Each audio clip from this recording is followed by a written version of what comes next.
Hello, my colleagues and friends. In part two of this action plan for a national security action memorandum that I recommend be authorized, let me describe the next steps. So let us assume that capital commitments that make this a public-private partnership, led with the backing of the federal government, noted but not quantified.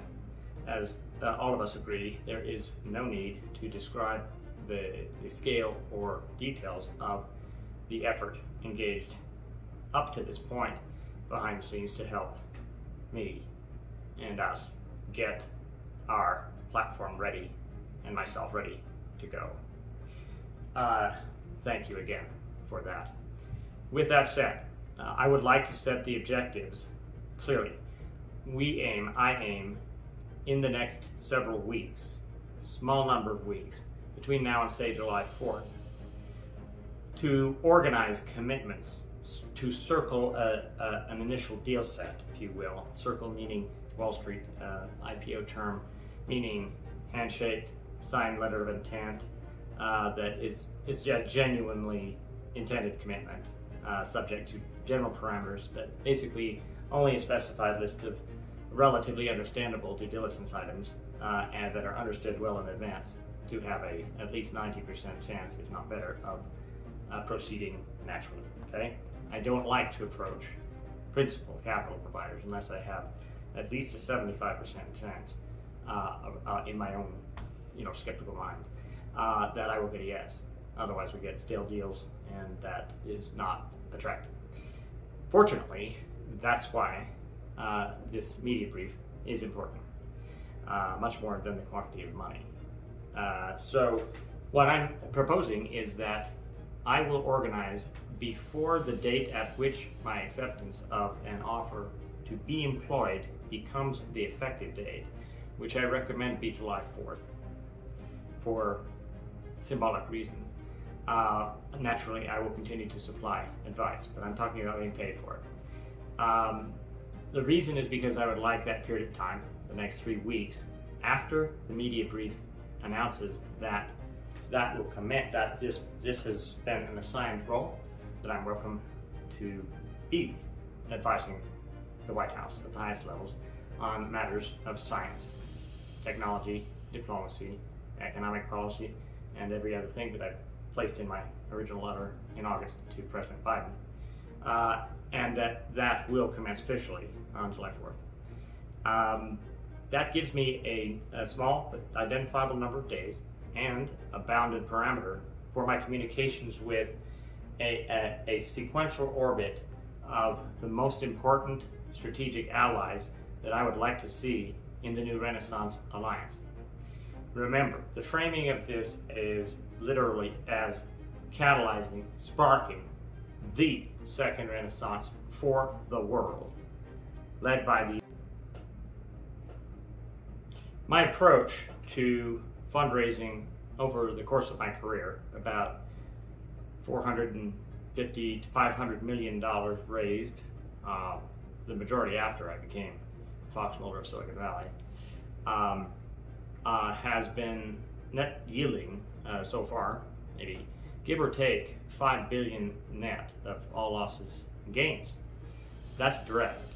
The indicators are that the indirect global domestic productivity that my companies have led in terms of innovations throughout Fortune 500 worldwide and thousands, millions of smaller enterprises worldwide is right up there in the top 10, I believe, with Bill Gates and others who work on the operating system platform level of technologies.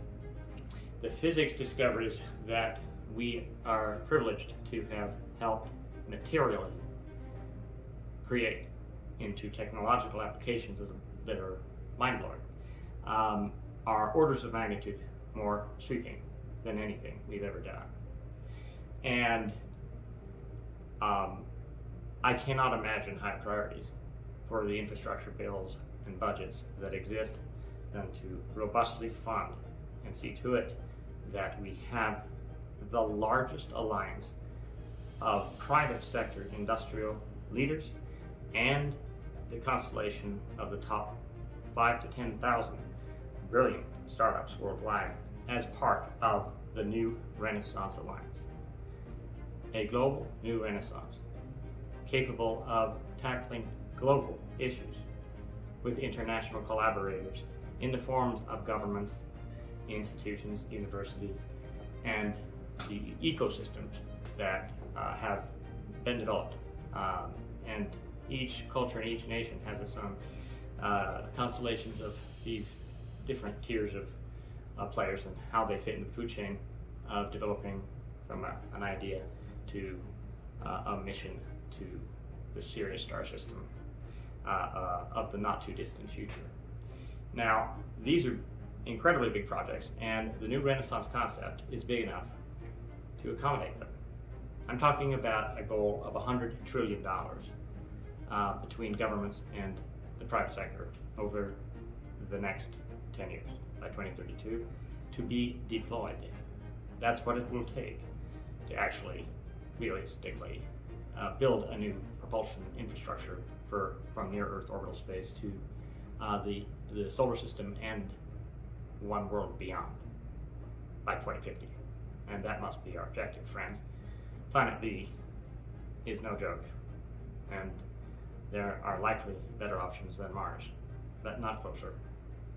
We need those options for reasons that we can talk about in our next briefing. ELAs. Now, what is my approach? I have developed extremely competent materials that have taken hundreds of person years to develop, and they require relatively few adjustments. I would tell you about 3 hours of work remain to bring them fully current from, say, 6 months ago to today. And that is what I'm doing this evening. And with those done, an immediate brief that you have in your hands as adequate with the dial-in phone number to the state test, that is a public number, and no BS here. I am able to provide PDF encrypted, password protected briefings to the top 500 executives, CEOs, across first the United States, leaders in every aspect of R&D. I know what Raytheon is good at. I know pretty well what Lockheed, Northrop, and all of them are talented and less talented at, in general terms. And even some real sensitive ones like SAIC and even unmentionables on this particular walkie-talkie. There are also about 10,000 startups that are of great merit, and they deserve to be corralled into an ecosystem. And the Science Invents Alliance is organized, as you can think of it as New Renaissance Alliance is the public-facing brand, as the brand of the initiative of an alliance led by the United States government, and under the directorship of myself as Director of Operations for the United States Space Force Starfleet program. That is the unifying objective here, and I think an appropriate one for my leadership. I would like to stress, however, that the State Department role is an equally effective, in fact, necessary component to organize the international allies that will definitely be required for the world's first global space programs. I have proposed Project Hoover, Leave No Dust Behind, as led by the United States, as one of the first initiatives, if not the first global space program that's explicitly declared as such, to manage the clearance, in all sense of the word clearance, of egress and ingress to and from low and near Earth orbital space. That clearance system, like the FAA of those spheres, all the way out to the lunar sphere or any radius, have projections of sovereignty boundaries that have to be worked out in a number of new treaty initiatives that have to be conducted. In order to obtain that kind of global alliance, we have to define the structure and propose it for a new Renaissance space treaty. And that's what I'd like to lead for the State Department over the next 18 months or so, before some transitional roles need to be acknowledged on the political side of the equation. Let's set that aside for now. I am serious about raising this year the following. In the private sector, I'd like to organize and circle $200 million before July 4th to close by the end of August in cash. Commitments by the 4th, work out due diligence, close most of the money hopefully by end of July.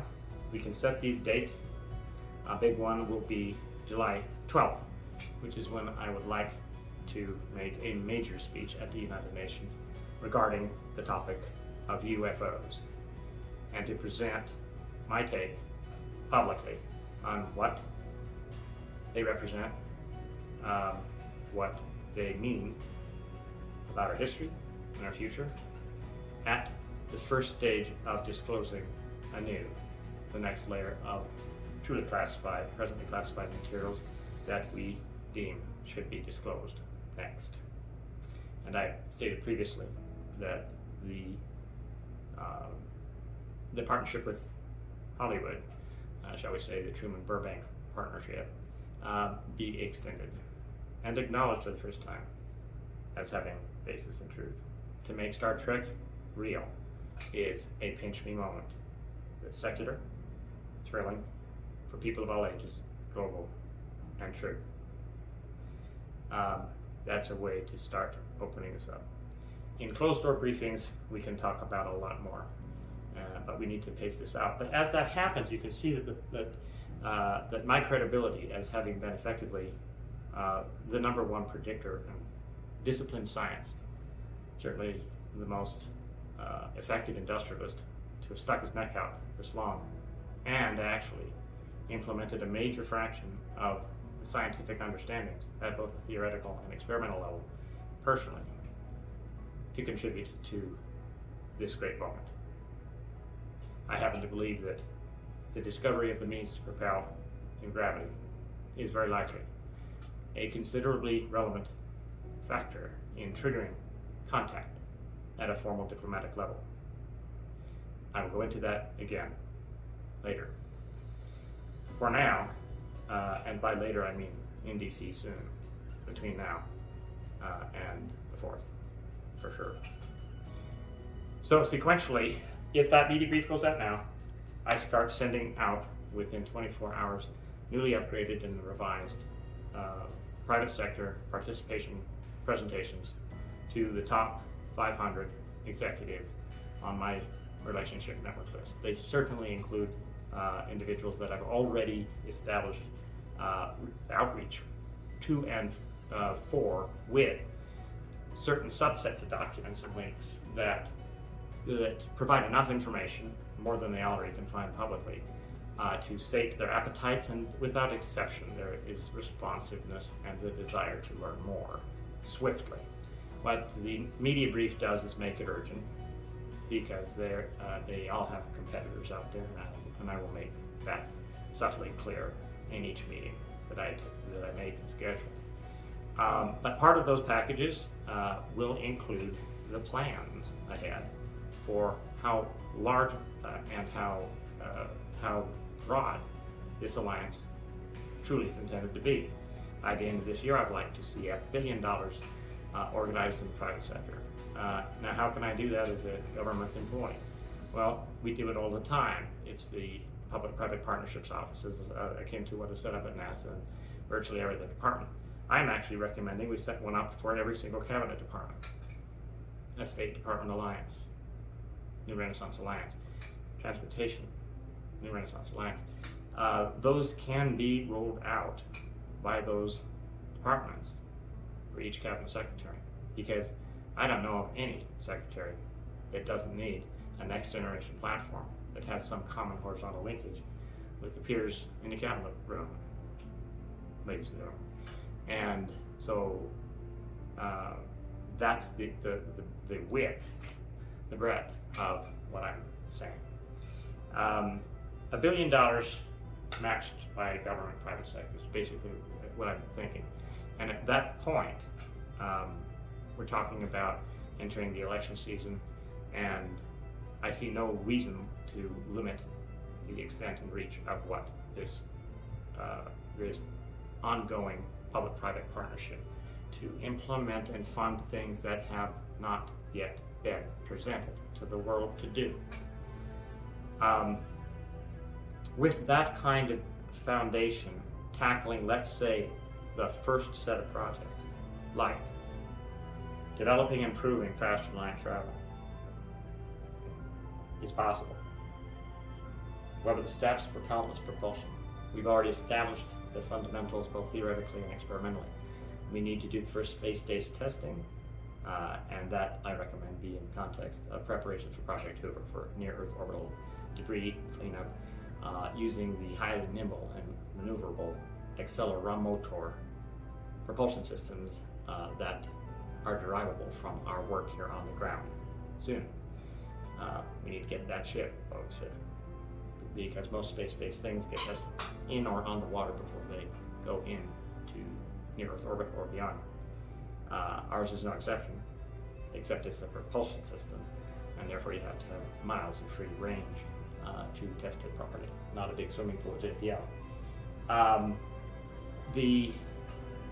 For 23 and 4, I'm talking about $10 billion as a goal. And what each of these phases presents is a set of objectives that define the use of proceeds over the subsequent span of at least 3, preferably 5, and eventually from 24 to 28, a 10-year forward-looking horizon for the expenditure of monies raised during that.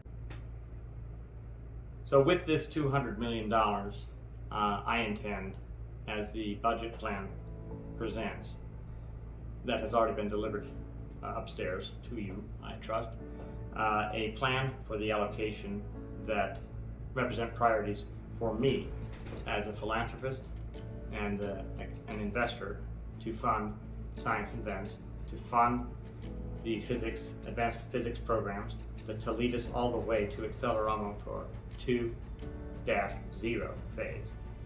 That'll be about $20 million to kickstart the materials sciences program, to implement at the femtoscale in advanced materials sciences studies, for which I will need the highest classification access to existing materials that we have acquired and developed, because I bring new insights into the nuclear structure of such materials and how they might be used to create asymmetric Casimir cavities to cause the relocation of the center of mass equilibrium by the bending of the craft's skin, and the proper electrification and electromagnetic field design interacting through and with the skin of the materials.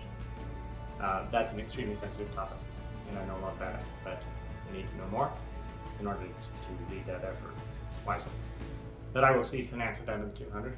I will see financed the largest STEAM program in the nation's present history, to be led by the American Modeling Teachers Association, which Dr. Hessness helped co-found, and its former executive director will be meeting with me in Phoenix upon my return from this next week to DC for a couple of days to work that out. We want to take it in every classroom from K through 12. So with that said, let me just give you a sense of kind of one of the mental picture maps that I'm using, one of several that provide a cross-sectoral or at least a dimensionalized way of slicing and dicing the industry that aerospace reaches. And when we're talking about aerospace, what we're really talking about is the future of everything from the ground up. Because the differences of propulsion systems and electricity generation systems are converging around a new physics. And it is the new physics that catalyzes the new Renaissance, just as the first Renaissance was catalyzed by new physics. I believe that myself and David Hessness are the neo-Newtonian tips of the spear of this new Renaissance. and I say that with all humility and pride, we really have predicted virtually everything that's coming across your headlines now from science, and for several months and years to come from the James Webb Space Telescope. Read my physics book and test me. I think you'll find it's absolutely accurate. Now, in this map, we're talking about centricity of the different kinds of industry products and services, from engines to professional service to maintenance, and the centricity of science. At the core, we're talking about core R&D, physics research enterprises, and fundamental research endeavors in advanced material sciences, in energy sources, including the touch and go fusion programs. I have a lot to say on that, by the way, when we have a breakout session. But in general, these are the kind of maps that I use to assess what the industry looks like. And I have the prioritization list of who we need involved that in part comes from the headlines, of course, but also in part comes from knowing what's really important that hasn't been done well, that needs to be done well. And that's what I think the central role of the Science and Defense Alliance, which is effectively like a DBA relationship in support of the New Renaissance Alliance initiative, which is basically the go to the world brand, go to the nation brand that has continuity with my platform agenda for the future. Now, the sequence is that with the financial due diligence component in the presentation package, with money in the bank becomes, that looks good, next page. The management section includes not just the people we're paying, but the people who are in the alliance. That is impressive from day tomorrow, okay? And the next are each of the major initiatives per phase of capitalization. For phase one, this $16 million or so, we'll pay for Accelera Motor 1, the engineering ship, 90 residences, and about 30% of it will go to fulfilling debt obligations that enabled us to get here in the first place. But within 90 days on this budget plan, we will be starting testing of Accelerometer 1-0 on that ship. 2 of them.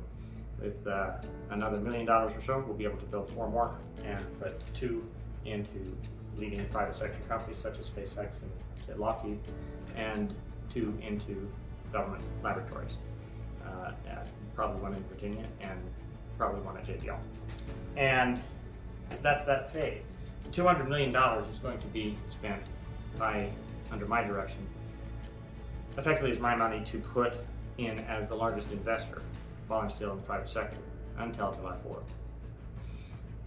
I have blind trusted apparati and have implemented that for my revenue royalties. And I discussed in the prior materials with your groups what I intend to do with that. The momentous events ahead in coming days and weeks, I have prepared for my entire adult life. A quarter century ago, last month, I was presenting Project Renaissance to General Jack Sheehan of NATO in London, and after repeated meetings with he and others, I came to understand what's been going on in the realm of UFO phenomena. From a physics point of view, as you know, I've made material contributions to the future of propulsion and electricity generation on this planet.